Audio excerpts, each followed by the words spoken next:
Hello, my name's Gavin, and this is Genre Books, and the tags just keep coming. Not that I'm complaining, but here's another tag. This is the classical music tag. I was tagged by Book Chat with Pat, and the tag was created by Will Chambers. There are 4 prompts, and you'll have to bear with me, because I'm going to have to read some of these out because they're quite long and I can't remember. But prompt 1, Edvard Grieg, Peer Gynt, Suite No. 1, Opus 46, Morning Mood. What type of book do you read the first thing in the morning?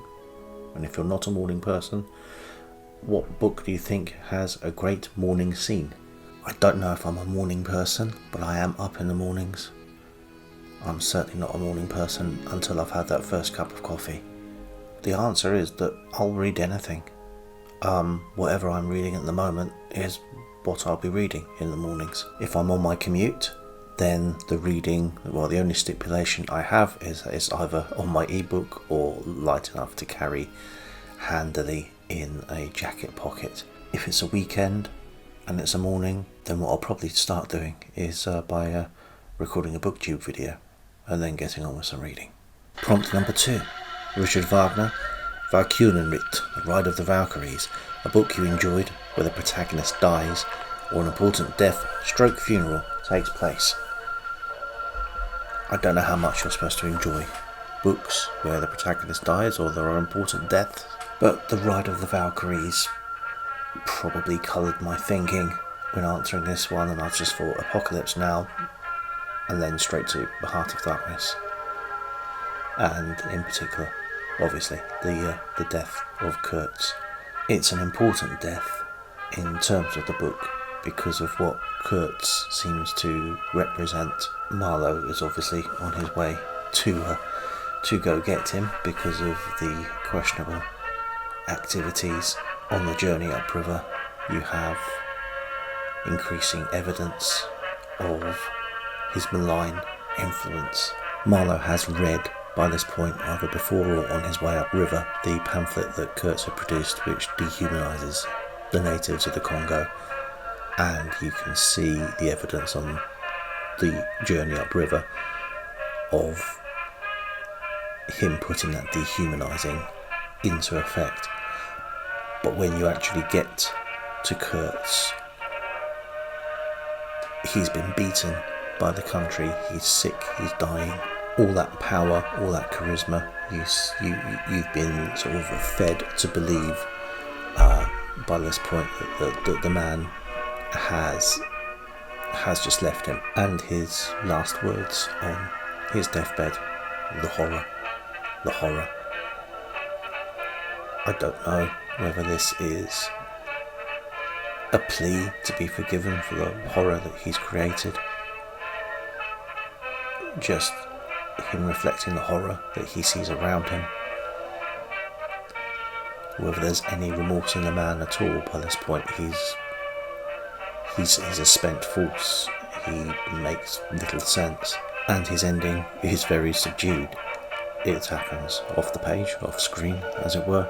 One of the crew just comes to Marlowe and says, "Mr. Kurtz, he's dead." Prompt number 3, Johann Pachelbel, Canon in D major. Which book did you enjoy that had a wedding you wished that you could have attended? No, I don't read a lot of books with weddings, and I thought maybe the last one I'd read that had a wedding would be probably Game of Thrones, and that's certainly not a wedding that I would have liked to have attended. So what I'm going to do here is take a leaf out of Pat's book, or rather out of her playbook, and where she chose Shakespeare for a death scene or funeral, I'm going to choose one for marriage, because Shakespeare does as many marriages as he does deaths.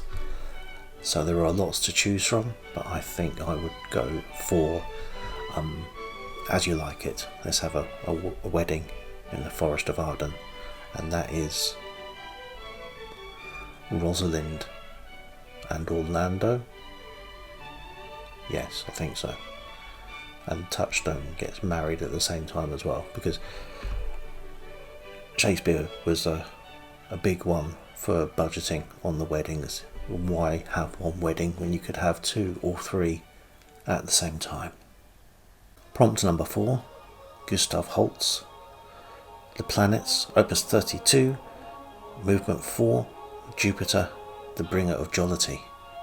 A book or series which poignantly moves through phases. So I think I'm going to say a series of books that I mentioned a couple of tags back in the Don't You Forget About Me tag, partly because having spoken about it, I've started thinking about that series of books more, and it's probably just been a little more in my mind than it otherwise would have done. It is, however, one I think just fits this brief perfectly, and that is Anthony Pole's A Dance to the Music of Time. 12 novels written between 1950 and 1970 something, which detail Pole's life.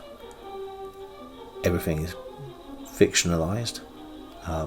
Pole does not appear. The cipher character is Nicholas Jenkins, and we follow Jenkins through his life from university through to old age. A cast of characters around him, some who drop in and out of the books, some like I'd say probably the focus, for want of a better word, of the books is Kenneth Widmerpool, a character often made fun of in his early years, but rises to some position of power almost unaccountably. In Britain, that is life imitating art, art imitating life, unfortunately. But I think A Dance to the Music of Time is what's called a roman fleuve. Getting that pronunciation wrong, I am absolutely certain. The books really do evoke a sense of what that part of London life would have been like through those years of the 30s, 40s, 50s into the 60s and 70s. A sort of a whirlwind set of poets and critics, of dilettantes and wily Oxford dons. Jenkins in the middle of this Dance to the Music of Time, just waltzing through. I think the strength of the book is that all the main characters were based on real people, and no one really remembers those real people anymore, but people do still remember the books fondly and the characters somewhat fondly, depending on who we're talking about. Anyway, as a tag, it's a bit of a shirt sew movement. It's over. I will find out who hasn't done this tag and tag them appropriately below. But until next time, bye.